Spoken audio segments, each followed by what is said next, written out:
Warahmatullahi wabarakatuh. HakChat Saving Life Series kembali menemui anda.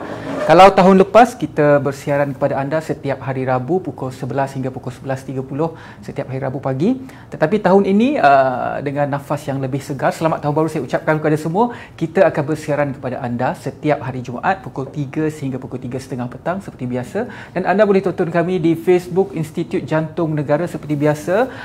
Dan juga pengisian tahun ini lebih kita berfokuskan kepada kesihatan semestinya, dan juga yang bercakap tentang kesihatan kita adalah semestinya pakar-pakar daripada Institut Jantung Negara.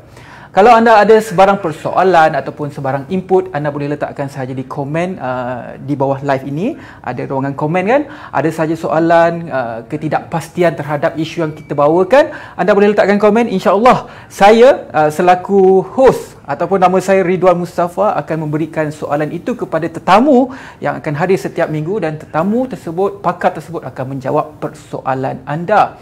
Dan pada minggu ini untuk membuka tirai tahun 2021 dengan nafas yang lebih baru, dengan kesihatan yang lebih baik, mungkin ada di antara kita semua yang memulakan azam baru untuk menguruskan badan ataupun membuatkan badan yang lebih sihat, terutamanya kesihatan jantung.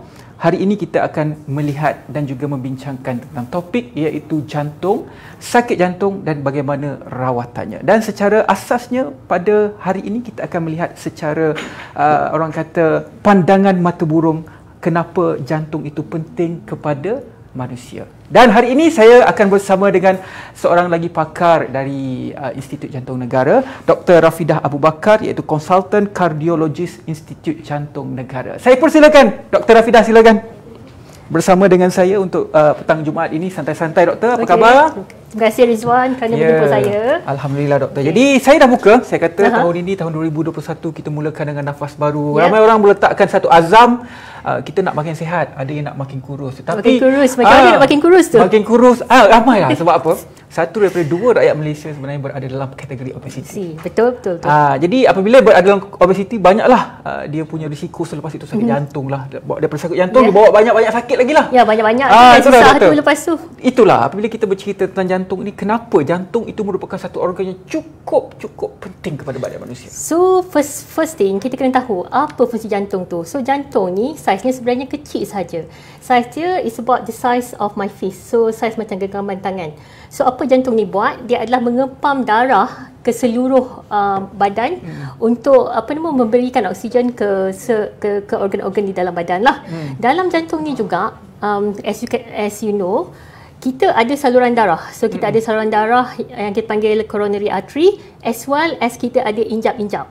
So bila ada masalah dengan saluran darah sempit, yang ini menyebabkan aliran darah ke jantung dan juga aliran darah ke seluruh badan tu agak berkurangan. So itu penyebabnya yang pesakit selainnya dia merasa tidak sihat jika ada masalah dengan saluran darah sempit. Satu lagi yang sangat penting adalah dengan injap.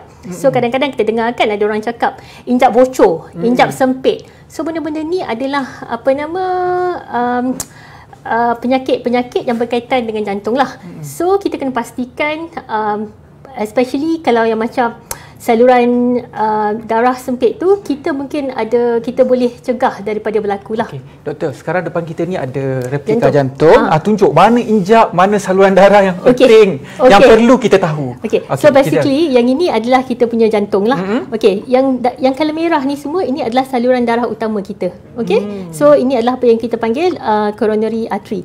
Bila kita buka kat sini ni, kita nampak dekat dalam ni ya. So dalam ni adalah kita punya, this one is actually kita panggil aorta, saluran pembuluh darah utama yang besar, dan lepas tu kita ada aortic valve kat sini. So ini adalah injap yang akan mengepam darah kita ke seluruh badan lah. Kita ada 4 injap dekat dalam badan ya. Lepas tu kita ada mitral valve yang dekat belah kiri, dan juga kita ada 2 di sebelah kanan, kita panggil tricuspid dengan pulmonary valve. So ini adalah area injap-injap tu. So 4 injap yang penting ini, dan lepas tu kita ada saluran darah yang utama yang penting. Saluran darah yang inilah. Okey, dia yang saluran darah tu dia on the surface of the jantung lah. Okey. Tapi kalau yang injap tu dia dekat dalam jantung. Ya, dan kita semuanya mungkin ramai di kalangan penonton kita, terima kasih yang menonton ramai yang masih lagi sihat. Ya. Azam tahun baru nak kekalkan kesihatan. Jadi apabila kita ada jantung yang sihat begini, bagaimana kita nak kekalkan kesihatan jantung kita? Okey.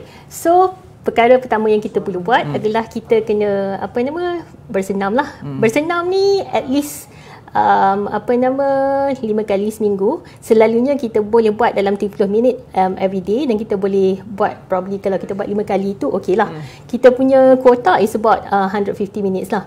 Nombor 2, makanan seimbang. Okay.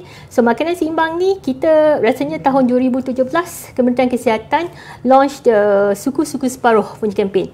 So tahu tak suku-suku separuh tu apa? Tahu, karbohidrat suku, separuh protein. Suku karbohidrat, suku lagi sayur, fiber, separuh adalah protein. Terbalik. Separuh adalah fiber. Suku adalah protein, suku adalah karbohidrat. Okay. So basically, So basically carbo, and then you punya protein. Then suku-suku, and then you punya fiber. So your fiber tu will be your vegetables as well as your fruits lah. Okay, that's very important Itu keringat tu. Okay, itu lah keringat. Untuk saya keringat lah. Selalu kita tengok plate kita kan. Plate kita bila kita tengok tu kita nampak kadang-kadang yang terlebihnya kepada karbo dengan kita punya protein. Lepas tu the fiber tu kurang.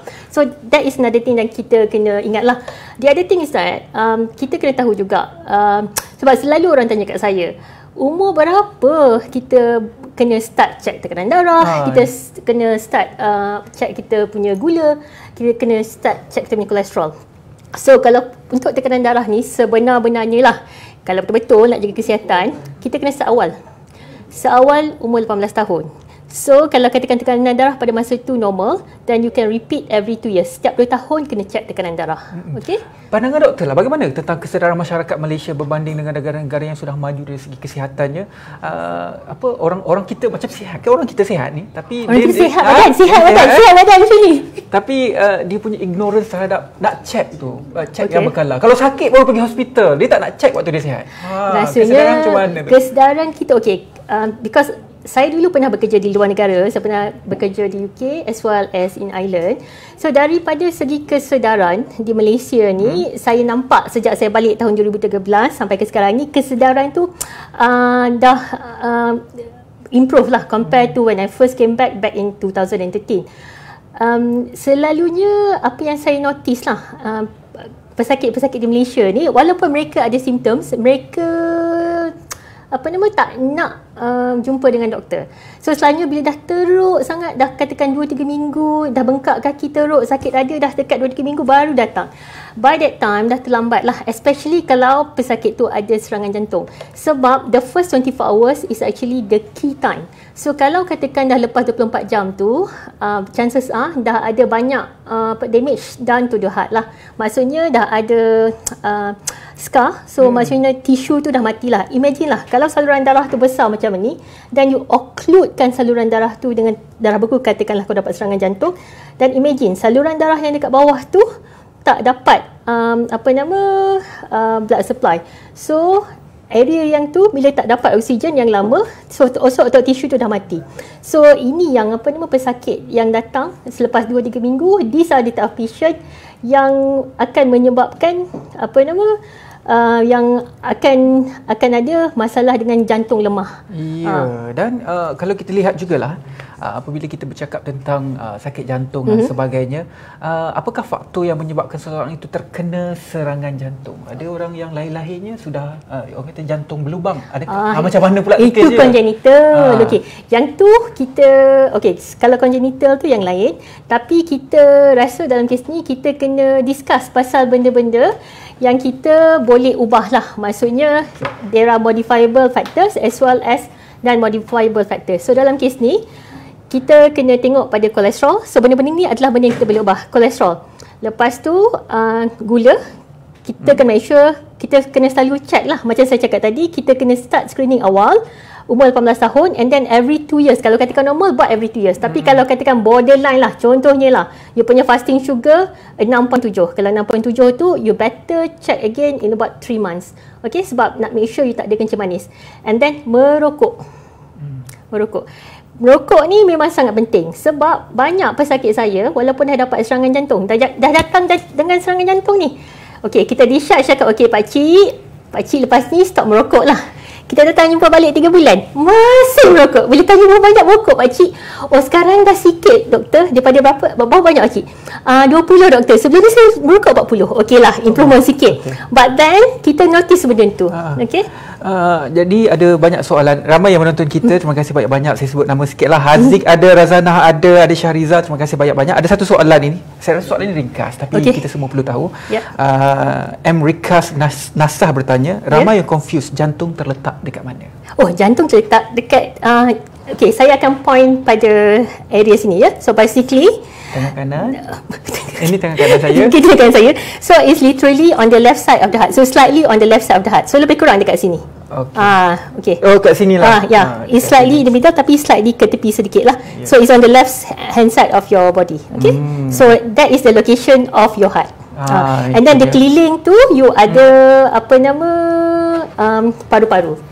So tadi kita ada video tadi, one of the video actually showing this one. So yang ni you akan nampak jantung tu, nampak kat tengah kan. So you ada sternum kat sini, you ada tulang kat tengah-tengah dada tu.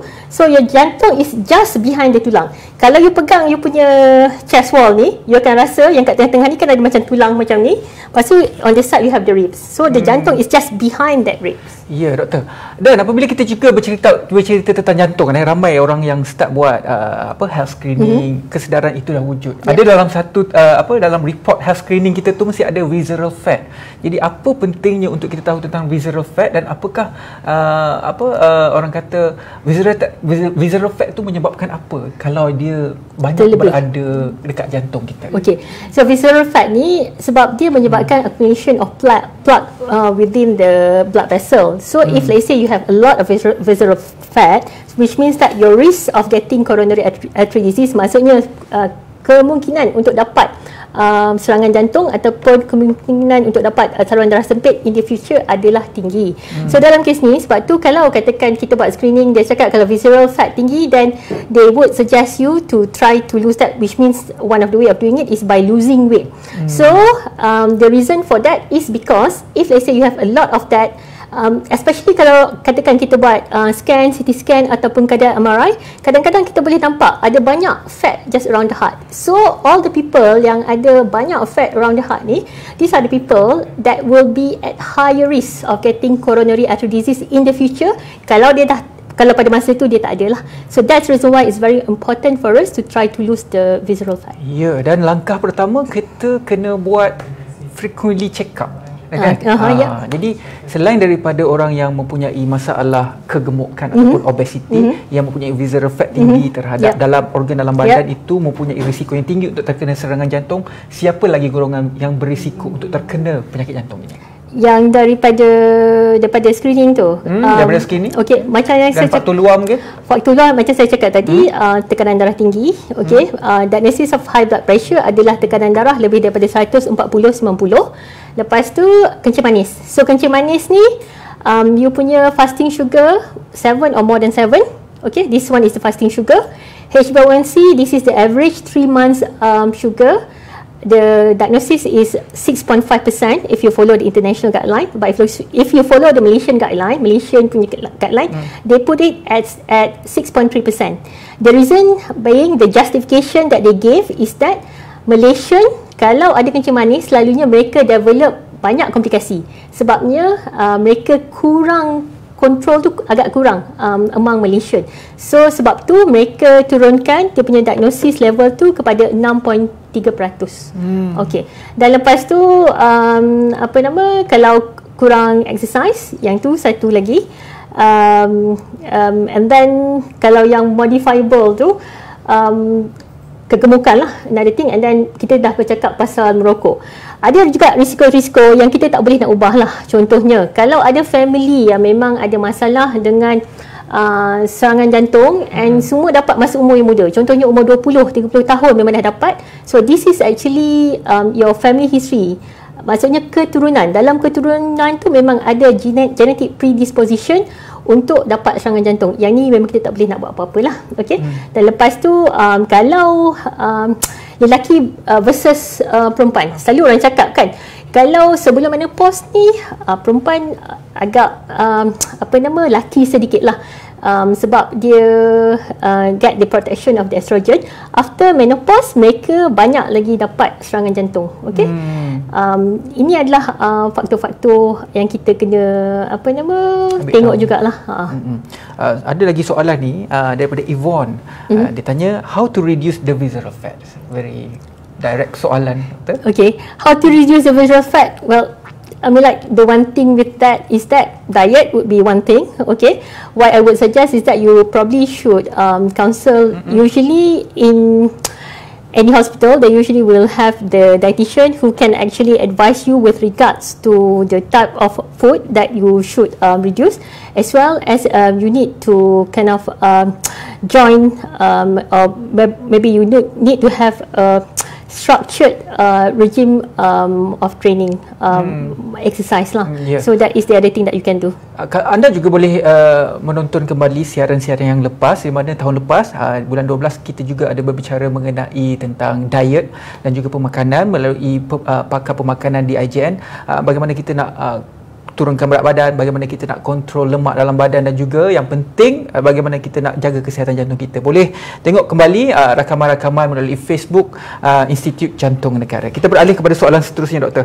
Kita dah tahu faktor-faktornya, siapa golongan yang berisiko. Jadi apabila terdapat tanda-tanda yang Doktor cakapkan sebentar tadi, contohnya macam tiba-tiba ada nervous macam tu kan, apa yang perlu dilakukan kan? Okay, so first thing first, kalau katakan kita ada gejala-gejala, contohnya sesak nafas, sakit dada bila berjalan, apa yang perlu buat adalah pergi ke either jumpa you punya general practitioner ataupun pergi ke emergency department. Kalau katakan sakit tu teruk sangat, mungkin pergi terus ke emergency department. Apa yang kita buat bila kita jumpa patient di emergency department adalah kita akan buat ECG, kita akan buat tracing. Okay, so selalunya dua benda yang kita akan emphasize bila jumpa pesakit. Mula-mula kita akan ambil history. So kita akan tanya simptom apa yang ada. Kalau katakan sakit dada ni masa bila? Masa berjalan ataupun bukan masa berjalan? Sesak nafas, lepas tu kita akan tengok sama ada bengkak kaki ataupun tidak. Ini adalah benda-benda yang akan point more towards masalah jantung lemah as well as saluran darah sempit. Okay, dan lepas kita buat ECG itu, selalunya pending on the finding of the ECG, kita akan decide sama ada kita perlu buat emergency angiogram. So ini kalau orang yang datang dengan serangan jantung yang teruk, ataupun kalau katakan pesakit yang stabil, kita buat darah tunjuk tak ada damage to the heart, sebab kita akan check troponin dan juga ECG. So dalam kes ni, kalau katakan pesakit tu stabil, all the other markers okey, ECG nampak okey, kita boleh hantar pesakit ni untuk buat exercise stress test. So exercise stress test ni adalah screening untuk kita tengok sama ada possibility ada saluran darah sempit ataupun tidak. Tapi kalau pesakit yang datang dengan serangan jantung, kita tak buat exercise stress test ya, kita terus bawa patient ni ke cath lab. Wow, apa itu cath lab? Okay. Kita mungkin skip to the next, to the cath lab. So cath lab ni adalah makmal laboratory di mana kita akan buat coronary angiogram lah. Okay.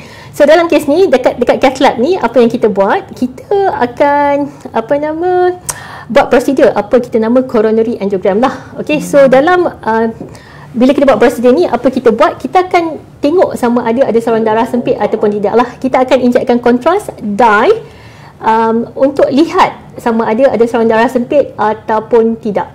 Boleh kita tunjukkan gambar pesakit ni yang ada saluran darah sempit. Okay, so ini adalah pesakit saya, umur dia 31 tahun. Dia datang dengan sakit dada. Okay, bila dia datang dengan sakit dada tu, kita buat ECG. First thing first, bila kita buat ECG tu, kita nampak ada perubahan yang tak normal, yang kita panggil ST segment elevation myocardial infarction. So ini adalah emergency. You kena bawa patient ni straight to the cath lab. So bila kita injekkan kontras pada saluran darah, ini adalah saluran darah di belah kanan ya. This is the right coronary artery. you akan nampak kan macam ada sempit, okay? You nampak macam ada shady, shady area. So that is actually narrow area. So basically that is actually the area where we have the narrowing of the blood vessel due to blood rupture. So what we did in this case is that we actually open that up and we put the stent. So you can see the difference. Boleh nampak perbezaannya antara masa kita mula-mula buat angiogram, okay? Patient ni ada serangan jantung. So kita nampak saluran darah sempit kat situ dengan plug rupture, dan lepas tu after that bila kita dah fixkan. Okey, ini gambaran pesakit paling muda yang Dr. Rafidah pernah rawat. Jadi doktor, apabila kita melihat situasi yang berlaku ni, dia tak kira umur yang terkena serangan jantung. Betul. Jadi dia macam memberi tamparan juga kepada saya. Jadi selaku manusia yang boleh dikatakan sebagai normal, bila dan berapa kerap saya perlu lakukan inspection terhadap diri saya, ataupun audit terhadap diri saya? Okey, nombor satu, you selalu tak buat check blood pressure, check gula, check kolesterol? Okey, tanpa tak apa.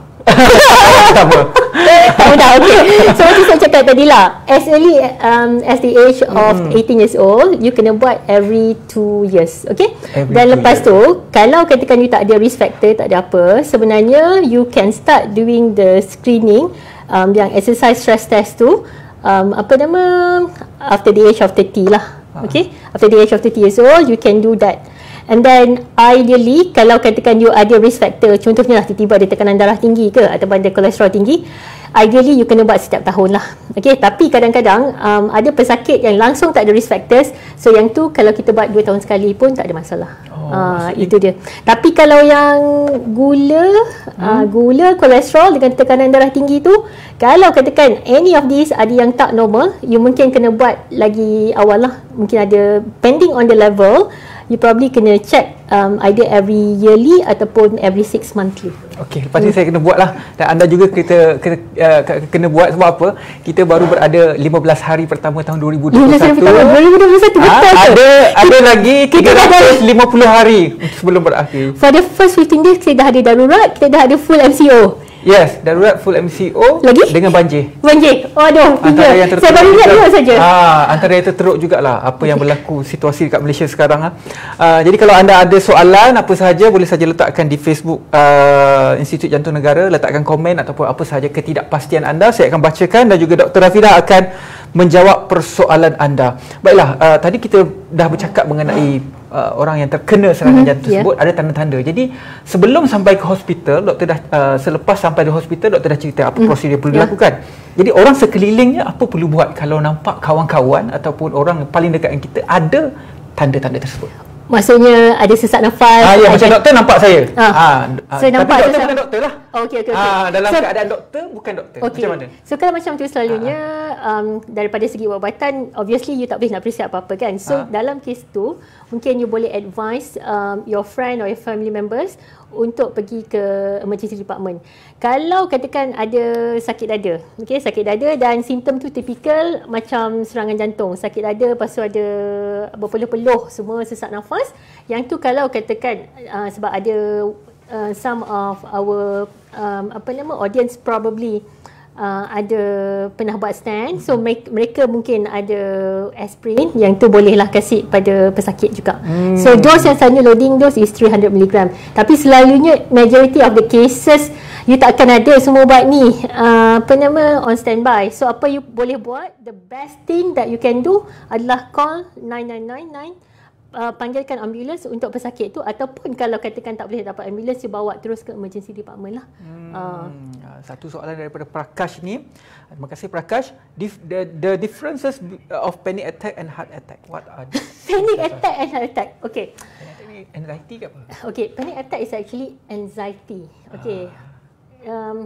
During this COVID-19 outbreak, I've seen ramai orang yang datang dengan sakit dada. Okay, dia cakap saya sakit dada, lepas tu saya rasa macam tak boleh nak bernafas, lepas tu palpitation. Okay, dalam kes ni, kalau katakan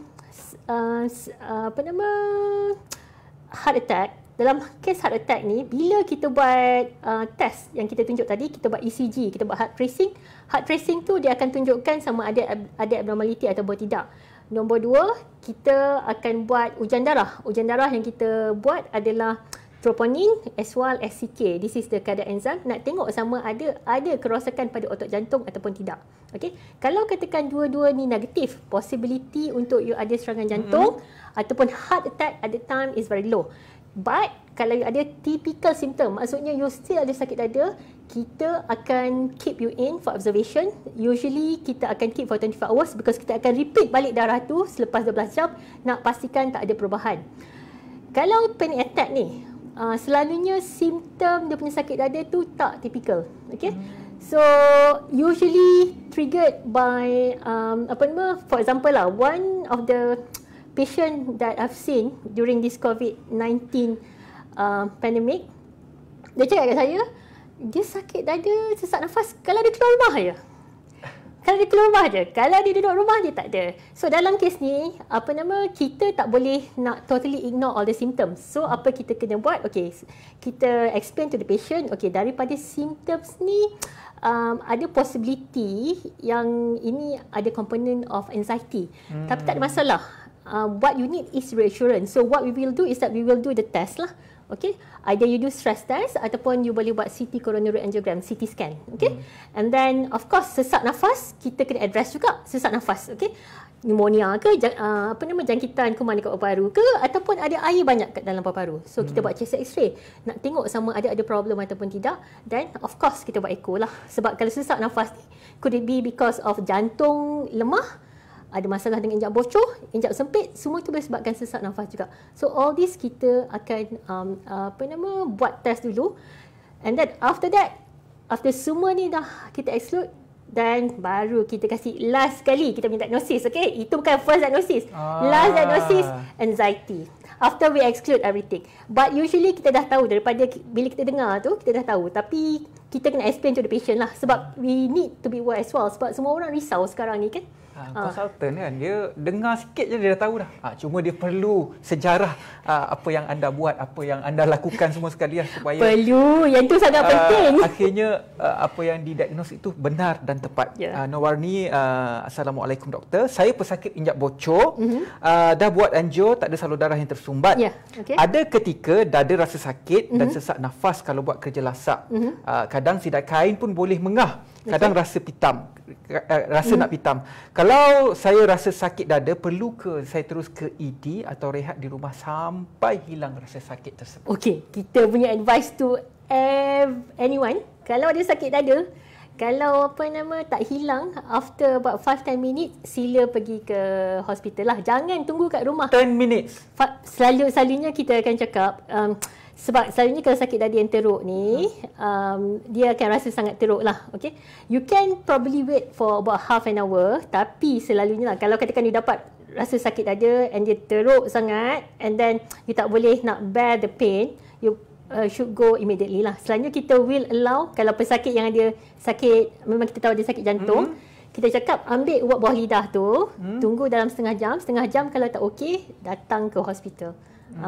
But the key thing is that you have to be very fast lah. Dan juga soalan daripada Reza Yusof, bagaimana rawatan untuk pesakit mikrovaskular jantung? Oh, mikrovaskular jantung, you tahu tak apa dia? Saya pun tidak.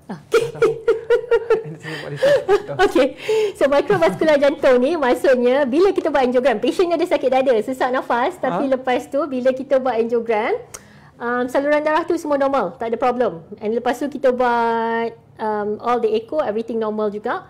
So dalam kes ni dia adalah lebih kepada symptomatic management. So in some cases kita kasih ubat macam Vasteral. Kalau katakan sakit dada tu teruk sangat, kita kasih Imdax. But the one thing is that in order for us to diagnose microvascular dysfunction or microvascular ischemia, selalunya we need to have evidence for it as well. So what we can do is that kita sebenarnya boleh buat kadar MRI. There are specific features of this microvascular dysfunction, which means kita akan nampak ada filling defect throughout the whole myocardium. Yang tu adalah dia punya specific features. So dalam case ni is always a diagnosis of exclusion. Kalau kita tak nampak evidence of microvascular dysfunction bila kita buat kadar MRI tu, then it's probably non-cardiac. Okay, but the medication is the same, Vasceral Index, to help control the chest pain. Sepanjang doktor bergelar sebagai seorang doktor pakar jantung lah, bukan sahaja di Malaysia tetapi juga di luar negara, mungkin doktor ada cerita-cerita yang menarik untuk dikongsikan oleh bersama dengan kita punya penonton yang menjadi orang kata ingatan kepada memori doktor. Yang ingatan kepada memori saya, saya rasa masa saya buat training, that was in Ireland. Okay, that was probably back in 2010. Okay, budak ni muda, umur about 23 years old. Okay, umur yang 31 tahun ni pesakit yang dekat AJN ya. Okay. Dekat sini. Ini kat sini. Yang kat sana tu lagi muda sebenarnya. Okay, datang dengan sakit dada. Pesakit ni badan dia agak besar, kerja sebagai chef. Okay, so kita macam okay, muda, takkanlah ada serangan jantung kan. So lepas tu this one is referral daripada peripheral hospital, daripada hospital daerah lah. Kita kerja dekat central hospital. So lepas tu bila dapat phone call ni, kita cakap agak unlikely, tapi tak apalah, kita memang ada ambulance sebab kita ada STEMI network. So we just send the patient straight. But true enough, bila pesakit tu datang, dia memang ada serangan jantung. Okay? Sebab bila saya discuss dengan bos besar masa tu, bos besar pun cakap ni macam bukan serangan jantung ni. But again, as I said, kita tak boleh ambil leka lah. Walaupun umur muda, contohnya umur 22-23 tahun, which in this case, tapi pesakit ni ada risk factors. Dia ada kolesterol tinggi, badan dia besar juga, it's very obese. So this won't be the group of patient yang selalunya kita akan cakap serangan jantung. Sebab bila kita dengar referral macam ni daripada luar, kita akan cakap okay, ni mungkin bukan serangan jantung. So the advice that I want to give everyone is that kalau ada sakit dada, take it seriously. Okay, because that was my biggest lesson lah, from my training years. 23 tahun. Mungkin anda yang sedang menonton itu lebih daripada umur tersebut. Macam saya sudah berada di awal 30-an.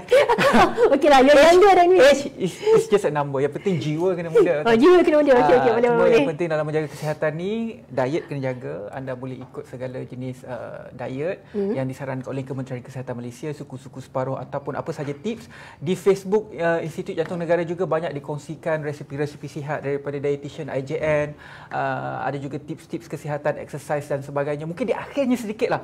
Sekarang trend kan orang berlari, berbasikal. Basikal. Kluster berbasikal ni banyak sangat kita bincang lah. Dan ada tiba-tiba pula serangan jantung, heart attack terhadap orang yang aktif dalam sukan begini. Okay. Pandangan doktor. Okay, the one thing is that when you exercise, there are a certain target heart rate that you should reach lah. Okay, ideally we usually would say about 85% daripada you punya predicted heart rate. So contohnya lah, kalau katakan umur tu dalam 60 tahun, so 220 tolakkan dengan 60, lepas tu 85% of that lah. You can go towards a higher level of heart rate, tapi tak boleh persistent. So in this group of sportsmen ni, kadang-kadang apa yang berlaku, they try to push themselves. So walaupun dia dah sampai the level above the 85%, they try to reach the 100%, and then they persisted at that level for quite some time. I rasa kalau you cycling, if you are in the cyclist punya group, they usually would say that okay, don't cycle at 100% of your heart rate for a long time. So you need actually to slow down. So that is actually what happened to them. The other thing is that yang serangan jantung ni kan, dengan sportsmen ni, athletes, selalunya marathon runner, what could happen with that, sometimes they can get spontaneous dissection. So saluran darah tu kan, kita tunjuk macam saluran darah tadi, yang tadi kita nampak, kita tunjuk sempit kan. Apa yang berlaku kadang-kadang saluran darah tu boleh koyak. Wow. Ya. Yang tu boleh juga berlaku.